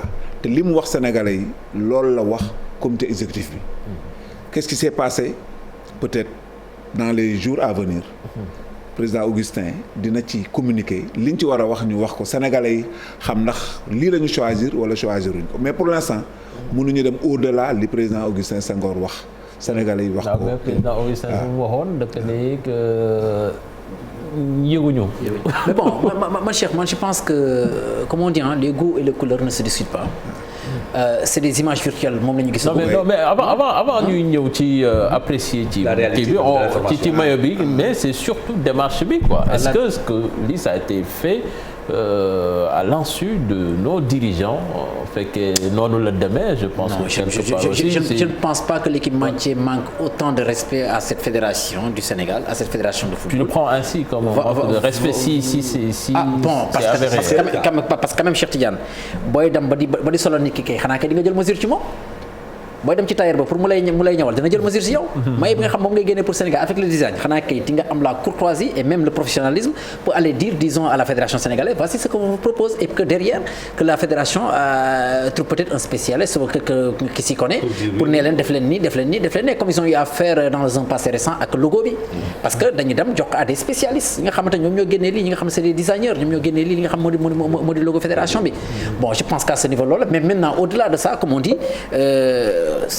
bu fekkante ne transcender nañu loolu weesu nañu loolu c'est-à-dire que man ce que je vois c'est une image virtuelle bi nga xamante ni pour l'instant mënu ma ci wax maintenant comme on dit les goûts et les couleurs ne se discutent pas certains te diront que rafet na d'autres te diront que rafetul avant foofu Lamine yow ban appréciation nga ci jël ci gis ci coow li mu jur parce que apparemment il y a problème parce que déjà soo déggee Pape Momar rek bëgg ci sori parce que ça veut dire que quelque part yëf yi demeewul comme ni mu war a am na lu xew moom am na lu xew parce que mënuñu lu toll na équipe fi mu toll nii et puis bon comme ça va bien man dama jàppoon sax ni dafa am ci réseaux sociaux koo xamante ne bëgg na gaaw am xaalis parce que nit ñi dañu xër bu ne li Sénégal di sol commencé il peut placer tout de suite 10 000 moyens les vendre su fekkee ne waxuñu donc ñi war a wax mooy ñoom fédération tey parce que Augustin wax rek moom en fait dafa démentir information boobu il y a plus de 15 jours maintenant mais tey jii ñu war xëy suba ñun ni officiellement lii mooy maillot équipe nationale bi ñu proposé comme ça loolu man daf may jaaxal quoi. n'émane pas de la fédération. De la fédération justement. L'info n'émane pas de la fédération justement. L'info, quelle info?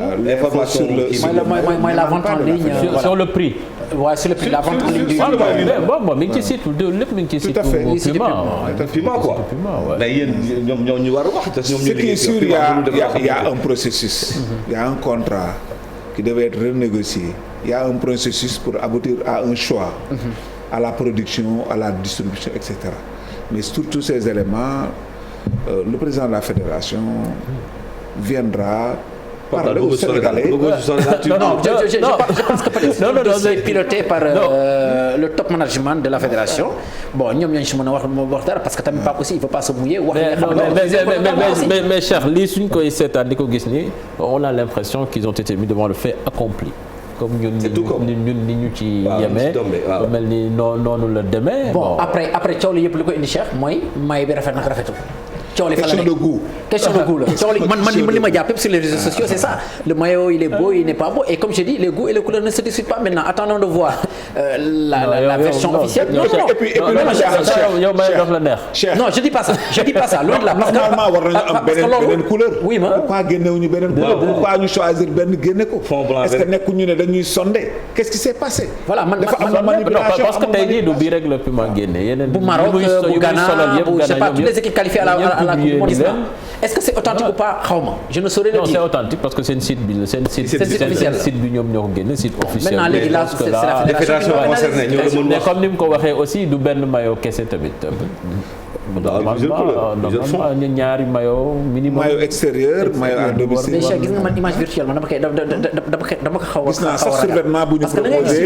parce que ngay gis virtuel ak souvent li ngay gis en survêtement bu ñu proposé. non c'est très joli boobu c'est très joli. mais c'est très joli mais comme ni mu koy waxee sax tamit je pense que. Au-delà de apprécier rafet wala rafetul c'est surtout démarche bi quoi. que bi mu demee njëkk fuité bon Augustin génn na réagir li mu wax après on a vu que finalement c'est la réalité on se dit que est-ce que yëgaloon nañ leen ou pas si c'est pas le cas on dit que il y a problème mais comme ni mu ko waxee Augustin va s'expliquer davantage ci affaire bi. mais comme Cheikh ni mu ko waxee aussi que les goûts ne se discutent pas yow même bi jàpp nga ni yàññ na. c'est relatif parce que mon avis importe peu. En fait mon avis importe peu. sunu couleur. voilà mon avis nañ ko def vert jaune rouge tamit dem juillet non c'est mon avis importe peu mais Cheikh man dama jàpp ni que véritablement au-delà même de ce débat qu'il y a autour de ce maillot je pense que tey jii fédération war na mën a am dayoo bi nga xamante ni gérer aussi l'aspect marketing. Disons de l'équipe nationale du Sénégal aussi. loolu yaakaar naa loolu parce que tamit Amar dañu waxante dëgg rek moi je pense que côté marketing honnêtement fédération là. Mais les communicateurs ne peuvent pas. C'est-à-dire que cher si vous permettez. Je vous permets. C'est-à-dire que on était en fin de contrat avec la plupart des partenaires muy équipementier bi muy yeneen yi mais pour votre information on a aujourd'hui au moins 12 sponsors yu taxaw yoo xam ne acté signé voilà les détails le président reviendra là-dessus la fédération reviendra sur ces aspects-là.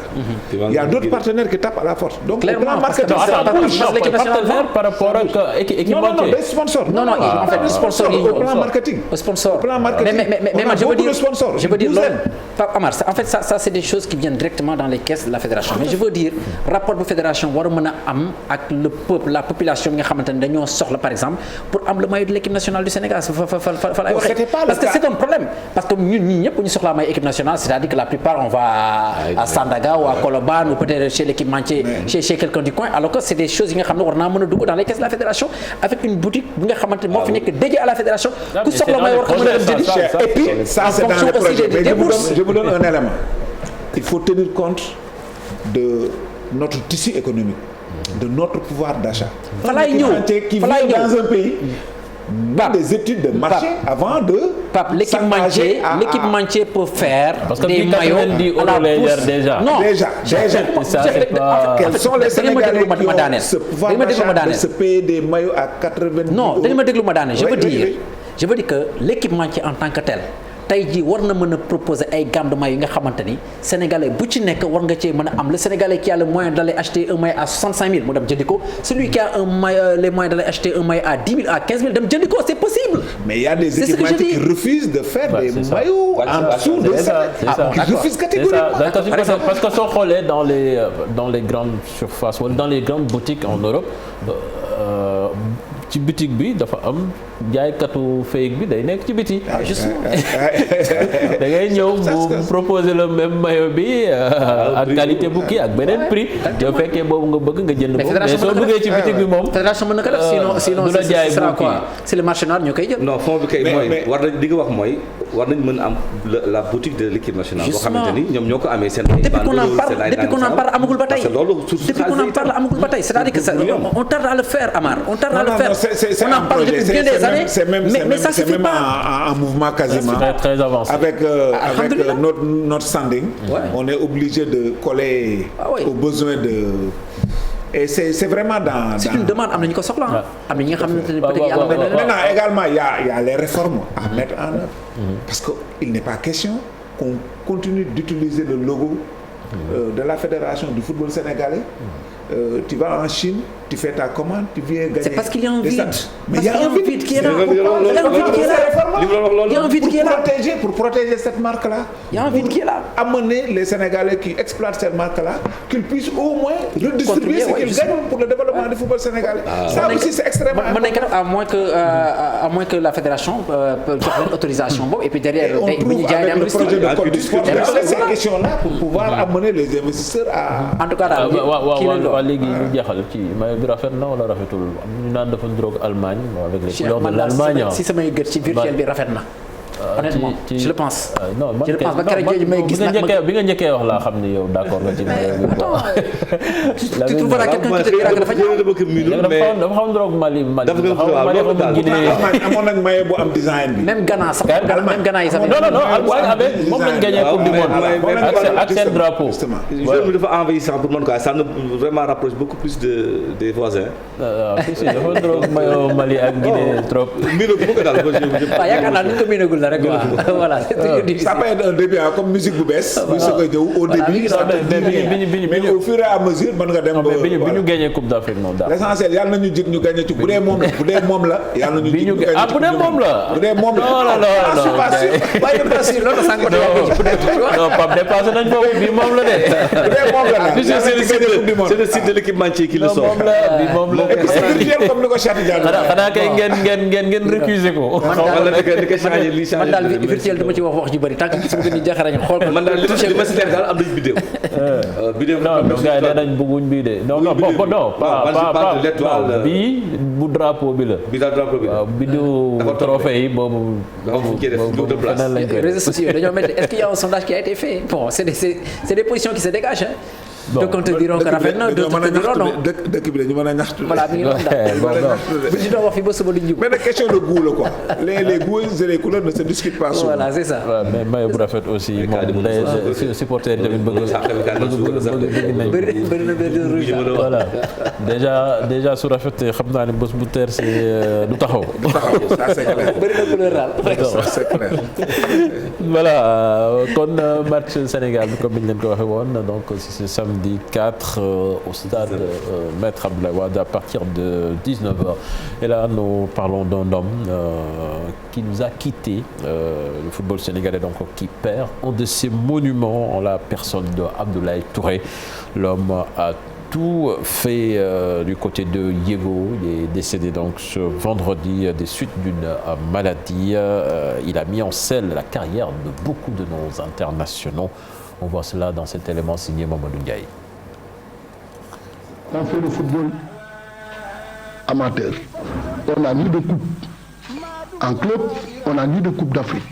Et on veut dire on doit continuer à faire ça. Il faut qu'on s'arrête les gars.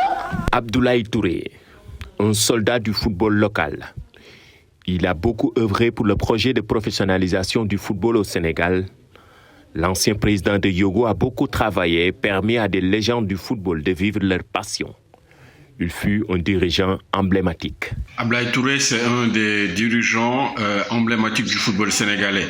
Il a été entraîneur, il a été président de club, un club qu'il a créé lui-même.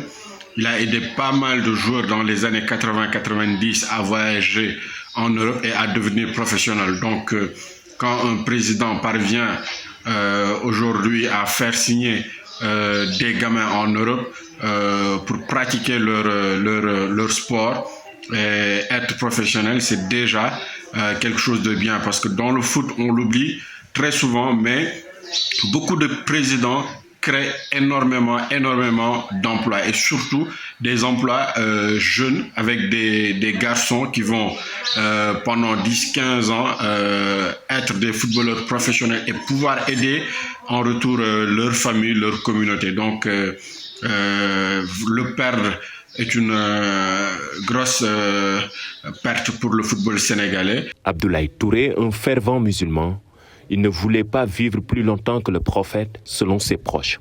Un vœu exaucé. L'ancien président de Yogo est parti à l'âge de 63 ans. Voilà, donc paix à son âme Abdoulaye Pape Abdoulaye comme ni nga ko waxee nekkoon na nit koo xamee ni dafa liggéey footballu Sénégal te du tey la ko commencé parce que joueurs yu bari suñu jógee fii dem bitim réew daanañu seen doole dara la ci. ñu ngi koy d'abord jaale ko famille am di ko jaale sportif footballeur sénégalais yëpp man bi ma ko déggee damay fàttaliku propos yi mu tenir ci symposium bi ñu doon def Saly mu ñëw fa vraiment apporter fa ay témoignages parce que tamit ci précurseur professionnalisme au Sénégal ci la bokk joué na ci rôle bu am solo fekke lépp nag mu jaraloon ko lu nekk mu nekkoon passionné donc perte la pour sa famille perte la pour le football sénégalais ñu ñaan yàlla mu xare ko àjjana te mébét bi nga xam ne amoon na ko ci footballu Sénégal yàlla mottali ko loolu daal lañ mun a wax pour seede vraiment engagement bi nga xam ne amoon na ko ci suñu football bi. Voilà Lamine en tant que militant de ce foot local yow tamit xamoon nga ko côtoyé ko gis liggéey bi mu doon abattre. waaw Touré xamoon naa ko sax bu baax parce que waaye dama am ñaari histoire ak Abdoulaye Touré benn bi ma koy xam dafa bi mu amee équipe yéegu boobu ay xaleel moo leen di déplacé ay cadet dafa ñëw Ndar. ñu war football ak ñoom HLM laa nekkoon ñu war football cadet waaye li ma si fàttaliku ndeysaan yàlla ko yàlla yërëm dafa ñëw ñu dugg si ñu def présentation man maa ngi woon sama brassard nekk capitaine HLM. mu gën rek ne kii du football. alors mu jaaxal ma pourquoi du ma football mu jàpp ni dama mag xale yi daal. mun kii du xanaa gis leen modèle yi du football te boobu temps boobu jamono li ñuy wax naan comme fii du ñu am souvent yenn réflexe yu bind yenn yi. ñun ñi ngi woon nag suñu groupe boo xamante ni ki ñuy entraîné sax ñoo maasee. ma koy tooñ toujours le plus jeune entraîneur de l'humanité il avait 16 ans comme nous mais yàlla defoon mu xam mën football mais physiquement ñun ñoo ko gën a apte pour jouer mu nekk suñu entraîneur. alors Touré bi mu waxee loolu ñu wax muy duma football match beneen bi mooy bi ñuy defaraat DUC ñu créé DUC formé dañu tombé yëgu en division régionale mu nekk jongante yu métti yu nag ñoom ba mu nekk presque suñu rival. suñu match dafa daal métti bu ñuy amee match war daje du ñu nuyoonte sax ndax ba match bi jeex sama président loolu koy wax bu ko bëggee bu ko duma nuyu tant que match bi jeexul du ma wax waxu donc mun na kenn koo xam ne passionné la woon. ndax football moom boo si duggee da nga koy bëgg ak passion mën ci kii mu xeex ci li mu mën nag bay ci laajte nu mu mën.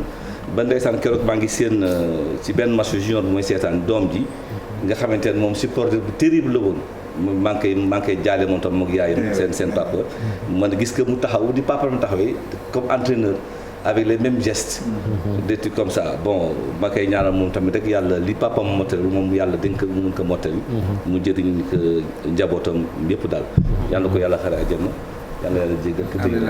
Voilà, en tant que journaliste cher également, tu l'as vu à l'œuvre. Pape moom boo nekkee un acteur du football forcément di nga xam nous on l'a croisé un peu partout tas nañu moom un peu partout te boo xoolee sax pendant les périodes de vache maigre nga xamante ne vraiment le football sénégalais de manière générale était au fond du gouffre beaucoup plus le football local il était là bokk na ci nga xamante ne gëmoon nañu ni que football bi dana ñëwaat donc ils se sont investis ils ont donné toute une vie en tout cas au football mais nag comme on dit yàlla moom bu bëggee ñëpp a ñàkk et je pense que véritablement c'est quelqu'un nga xamante ni lu mu waroon def na ko ci football local bi il a eu à aider en tout cas beaucoup de jeunes nga xamante ni tey jii bu ñu demee ba seen loxo jot seen ginnaaw c'est en partie grâce à lui au-delà de leur talent c'est grâce à lui parce que contracté na comment ça s'appelle nekk en partenariat avec beaucoup de clubs et Saint-Étienne surtout donc je pense que beaucoup sont passés par là pour mën a dem monnayer seen talent ailleurs je pense que loolu la mais sant yàlla gannaaw ba mu fekkee ndamu Sénégal ci Coupe d'Afrique et je pense que véritablement loolu ça reste quand même une très belle récompense pour tout ce qu'il a à faire en tout cas pour le football sénégalais li ci des rek mooy ñaan na ko yàlla yërëm ko xaar ko aljana et puis que la mission continue voilà loolu mooy àdduna voilà bu tey nga ne fi bu subaa doo fi ne mais li ci des rek mooy ñaanal ko daal. voilà merci Cheikh donc ñu koy ñaanal yàlla xaar ko aljana moom Abdoulaye Touré. Nous parlons Ligue 1 à présent avec le Casa Sport qui se rapproche du titre de champion, vainqueur à Ziguinchor face à Ndiambour 3-1. L'équipe de Casa n'a plus besoin que d'un point pour valider ce titre de champion. À l'issue du match, on va écouter l'entraîneur Ansou Diadio interrogé par nos confrères de Casa 24. Box to box parce que Ndiambour aussi avait besoin de points et que nous on ne fallait pas qu'on vendage vraiment cette journée-là ou bien parce qu'on est à domicile il faut coûte que coûte attaquer. Pour nous il fallait aussi les appâter pour les faire sortir et chercher les 3 points et je pense que nous l'avons réussi tant bien que mal. Comme je l'ai dit pour le présentement ce n'est pas de faire de très beaux matchs, c'est de gagner et d'engranger le maximum de points. Le match ça n'a pas été tellement ça. Mais quand même ce qui était important, c'est le discours, l'engagement, la solidarité et la patience. Et c'est ça qui a été déterminant sur ce match-là. C'est des matchs de coupe, il faut jouer pour gagner et prendre les points. Parce que quand vous jouez pour prendre un point, vous risquez d'être en danger. Donc pour nous, il y a 2 matchs. Sur les 2 matchs, il y a 6 points. C'est vrai que nous sortons. Nous allons chercher d'abord à avoir 3 points. À défaut, on prend les 1 point. C'est comme ça qu'on va aborder le match suivant. Maintenant, le dernier match, on ne pense pas à ça. On pense d'abord au match qui va être devant nous. Comment faire pour avoir le point ou bien les 3 points surtout. Voilà, donc le Casa qui sera pratiquement champion. Et on aura vu ce but magnifique inscrit par Diadio, donc international sénégalais, dont l'équipe dirigée par Pape Thiaw. Alors un mot donc sur le Casa Sport. Je pense qu'ils font une très belle saison et ce titre de champion sera vraiment mérité. Oui, ils font une très très belle saison et j'en profite peut-être pour féliciter Diadio que je ne connais pas personnellement. J'ai suivi une de ses interviews là. Il a vraiment insisté sur le jeu qu'il faut privilégier dans nos compétitions maintenant. Que les entraîneurs soient les premiers impliqués pour exiger le jeu. Que les arbitres protègent le jeu. Que les supporters acceptent le jeu avec un bon esprit. C'est parce que nous avons, au-delà de l'équipe nationale, nous avons aujourd'hui des ambitions légitimes de revoir notre football local se développer, que les gens reviennent au stade. Nous assistons à de bons matchs de football. Si vous regardez les buts que les gens marquent, nous assistons à de bons matchs de football, à de bons spectacles. Mais les gens ne viennent toujours pas. Ça ne se vend pas très bien, ça c'est au niveau de la Ligue peut-être qu'il faut faire cet effort-là, que les gens reviennent au stade. Et que tant que les gens parleront comme lui, Diadio, en insistant sur l'aspect jeu, parce que ce qu'il disait c'est que dans les matchs de football, parfois on joue que 20 minutes réelles à cause de la triche, les gens qui refusent de jouer et qui marquent un but. Et ça il faut que les entraîneurs prennent leurs responsabilités, exiger des jeux, parce que sooy bëri da ngeen bëgg ki ngay bëreel ngeen rivaliser ci ci technique ci xarañ mais boo bëggee tricher maanaam éthique sportive bi dafa war a am. donc Casa aujourd'hui c'est surtout ça le force et je pense que il mérite amplement de remporter ce titre là et je souhaite qu'il le remporte d'ailleurs parce que à un point du truc ils ont fait un parcours extraordinaire. Ce serait à mon avis un très bon champion. Un très bon champion. Parce que quand même un très bon champion. Ils ont les meilleurs supporters, ils ont un bon esprit. Et ça vraiment c'est ce qu'il nous faut aujourd'hui dans ce championnat. Et je pense pense que tey jii peut-être que jot na sax que l'on donne la main à une autre équipe comme le Casa Sport mi nga xamante ni porté par tout un pays plutôt par toute une région je veux dire pour que ñu am cette chance aussi de représenter le Sénégal en compétition africaine. Ils feront de bons représentants. Je pense qu'ils feront de à condition qu'ils gardent l'ossature de l'équipe. Parce qu'il y a déjà Georges avec la saison qu'il est en train de faire là, ça va être extrêmement compliqué. Chaque année, tu changes d'équipe. Donc moi, je voudrais féliciter le président Seydou Sané. C'était pas évident en 2018 d'arriver à ces résultats-là.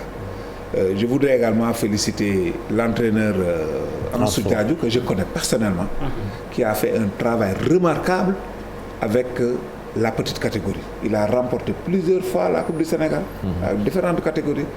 Même au niveau, je me souviens d'un tournoi U13 organisé par l'ONCAV à Saint-Louis, il avait placé 2 équipes en finale.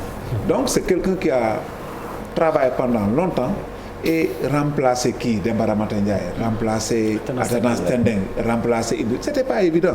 Aujourd'hui, l'année dernière, ils ont gagné la Coupe du Sénégal. Cette année, ils sont qualifiés en demi-finale. Ils sont premiers en championnat à un point. Ils pourraient réaliser, comme vous le dites, Sénégalais, il n'y a pas beaucoup supporters au Casa Sport.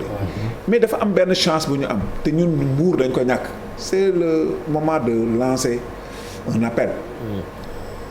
Tout Ziguinchor, il y a un seul grand club, c'est le Casa Sport. Vous êtes les champions. Vous venez à Bourg, l'équipe est la ville est suscitée. 4 clubs. Les meilleurs du monde. Et on veut émietter, on émiette le football, après on veut produire des clubs forts. Bourg, Petite Côte est relégué hier en Ligue 2.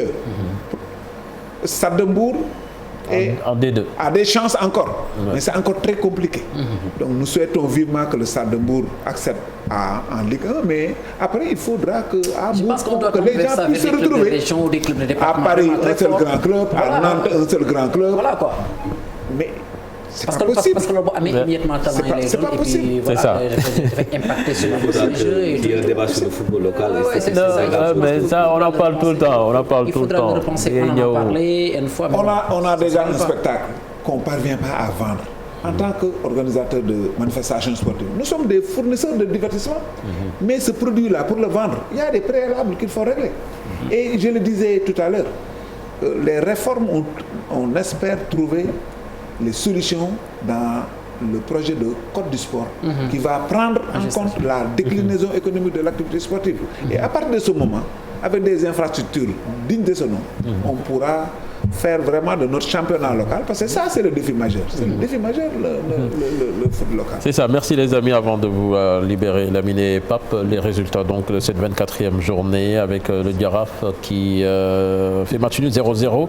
Génération Foot qui s'impose 3-1 face à Guédiawaye Football Club. Linguère Teungueth FC en but partout. AS Pikine qui bat Gorée 3-1. Casa Sport qui bat Ndiambour 3-1. Et Mbour Petite Côte donc relégué en deuxième division, comme il disait Pape tout à l'heure, battu par Seneps 2-1. Voilà les amis, merci Lamine, merci Pape. Un dernier mot par rapport à ce match donc, qui nous attend samedi. Fàttaliwaat Sénégalais rek ci comportement fair play bi ñu war a ñëwee samedi pour pousser équipe nationale moom mu gagné billets yi comme ni noonu lañ ko bëggee. ubbil nañ leen ay points de vente yu bari ci Dakar ci Thiès ak ci Mbour. Vraiment nit ñi dem jënd. suba lay commencé non. suba la ñuy commencé jaay bii te prix yi dañ doon wax naan bii dafa cher mais yaakaar naa ne bii am na lu ñu ci tenir compte mais booy xool bii yi cheroon dëgg mooy yi nga xamante ne mooy VIP VVIP. espace présidentiel bi moom naturellement invitation moo fay yóbbu nit ñi. te ñuy xool plan de circulation yi nga xam ne police ak gendarmerie teg nañ ko. nit ñi mën ko respecté ndax dugg bi mën a yomb génn bi mën a yomb te bu ñuy génn ñu ñibbi ci jàmm ak salaam yii am ci yeneen manifestation yi bëggatuñu ko gis ci suñu mbeddu Sénégal yi manifestation am mu jeex ñuy këf di jël yëfu jàmbur di dóor nit ñi loolu nekk na loo xamante ne ñii def nañuy def rek mais xam nga man lan moo ma neex ci Sénégal nit ñaa ngi def mais ku def police ak gendarmerie jàpp la. c'est rare yenn yi di am te police ak gendarmerie jàpp la. en tout cas yu mag a mag yi ñu ciy wax yëpp fu mu amee police gendarmerie indi nañ ci solution. dama jàpp nag ne ñun Sénégalais ku ci nekk yaa war a doon sa policier bopp sa parce que policier bi bu solul tenue mais moog yow quasiment ñoo yem. mais kon waroo xaar présence am. pour ngay def luñ la wax wala sa moroomu Sénégalais ñëw ne la nañu def lii nañu taxawee nañ doxale nii ngay mujj jël histoire bi bëgg teg ci moom yaakaar naa ne nit ñi ñoo war a mat seen matu bopp. te xam ne voilà yar seen bopp. voilà merci Lamine. merci. waaw ñu ñaan yàlla rek yàlla may ñu ndam ci contre Bénin. ndam bu neex contre Bénin. dañ ñëw vraiment supporter ak jàmm. bu ñu indi laser nag. voilà toi tu restes avec nous cher Tidiane. On va vous accompagner avec cet élément de Challenge Foot Center sur les traces de Génération Foot Diambar Dakar Sacré-Cœur entre autres. L'académie dirigée par cher Tidiane Mbaye a signé en partenariat avec le. Diambar c'est 0-0. Douane voilà merci. naa la jox numéro parce que da nga ko neex. ñu pare dinaa la ko jox. Merci beaucoup. maa ngi nuyu waa Mbour yëpp waa Thiadiaye waa département Mbour. Voilà donc je disais l'académie dirigée par Cheikh Tidiane Mbaye donc signé en partenariat avec le club français de Brest en Ligue 1 française. C'était ce samedi. Cheikh Sadibou Diarra. Franchi un palier après 5 années d'existence, elle a noué un partenariat triennal 2022-2025 avec le Stade Brestois, club de Ligue 1 en France. Une alliance pour un transfert de compétences dans le cadre de la formation de jeunes footballeurs. Brest va recruter 20 jeunes nouveaux qui vont rentrer à l'académie et dans ce partenariat, Brest va apporter les coachs, tout ce qui est ressources humaines, tout le volet sportif. Ils vont faire une participation sur le budget de fonctionnement, dont je vais taire le montant, et aussi sur tout le matériel didactique. En tout cas, ça va nous soulager parce que depuis 5 ans, ce n'était pas évident. Un partenariat gagnant-gagnant. On a 2 terrains. On est en train de faire un 3e terrain synthétique. On a une capacité d'hébergement de 60 jeunes déjà sur place. On a un lycée à l'intérieur avec tout l'encadrement. Tout ça pour essayer de mettre en place le modèle qui existe déjà, à Brest, tout en gardant les forces, l'intuition du jeune footballeur sénégalais.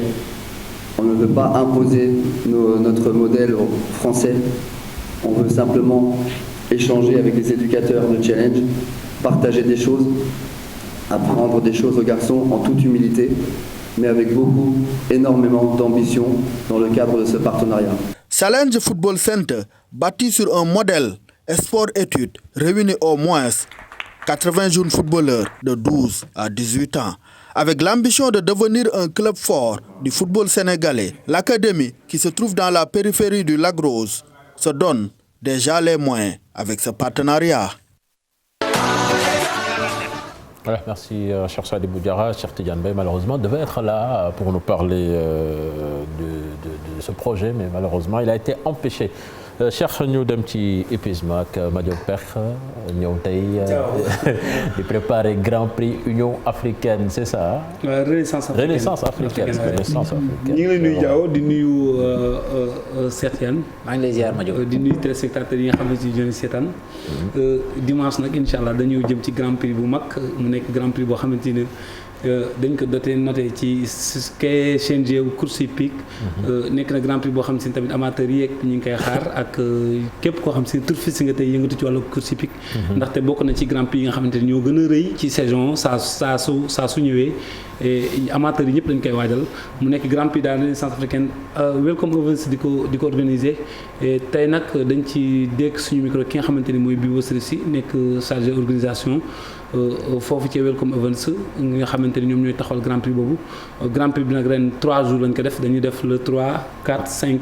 ah bon ñetti fan la bu nekk loo xam si ne ay innovation la vendredi bi Wally Seck la samedi bi course la dimanche bi course la mu nekk loo xam si ne innovation yu am solo la di amee dimanche incha allah ci hippodrome El Hadji Ndiaw Macodou Diop bu Thiès Kaay vendredi samedi dimanche ci hippodrome El Hadji Ndiaw Macodou Diop bu Thiès Kaay dañuy déglu rek interview bi nga xamante ni def nañ ko Bibo Srissi mi nga xamante ni moo yore taxawee wàllum organisation boobu ci Grand Prix boobu nga xamante ne mooy Grand Prix Renaissance africaine.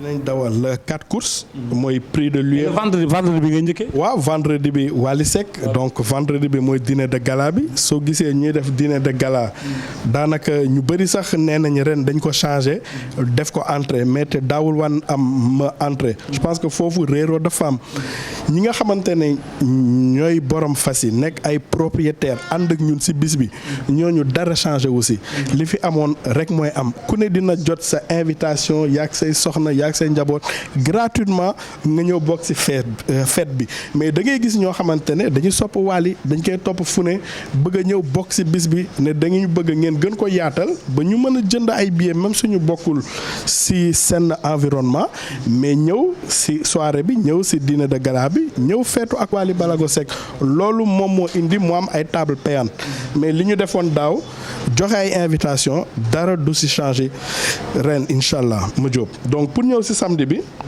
4 courses la prix de l'UEMOA prix de la CEDEAO prix de l'Union africaine ak prix du ministre de l'élevage prix du ministre de l'élevage bi nag mooy jëmmal course samedi bi ndax boobu dañu boole 2 ans yi dàq daw mooy gagnant yi ak crack yi tegal leen 2 millions foofu moom rawante bu neex dana fa am ndax dafa am ñoo xamante ne daje gu ñu seen biir danañ fa daje donc ñooñu dañ leen indi samedi bi pour mën a jëmmal journée samedi bi ndax journée d'encouragement la waaye il faut nga indi fa nag benn course d'attraction boo xam ne teqali dina am rawante dina am. tegal leen 2 millions prix kii bi distance bi ñaata la. 2 millions distance yëpp dañ ko def 1200 mètres pour mool yi 2 ans yi 1200 mètres 3 ans yi 1200 mètres adulte yi amul gain rek fasu groupe yi amul gain te ñu boole leen ñoom rek ñooy jow 2200 mètres la am te ne box yi duñ ko déplacer fi ñu ko tegoon rek lañ koy teg incha allah léegi nag si biir loolu dina am benn épreuve boo xam te ne Pape Seck moo koy encadré day nekk épreuve équitation boo xam dina am puissance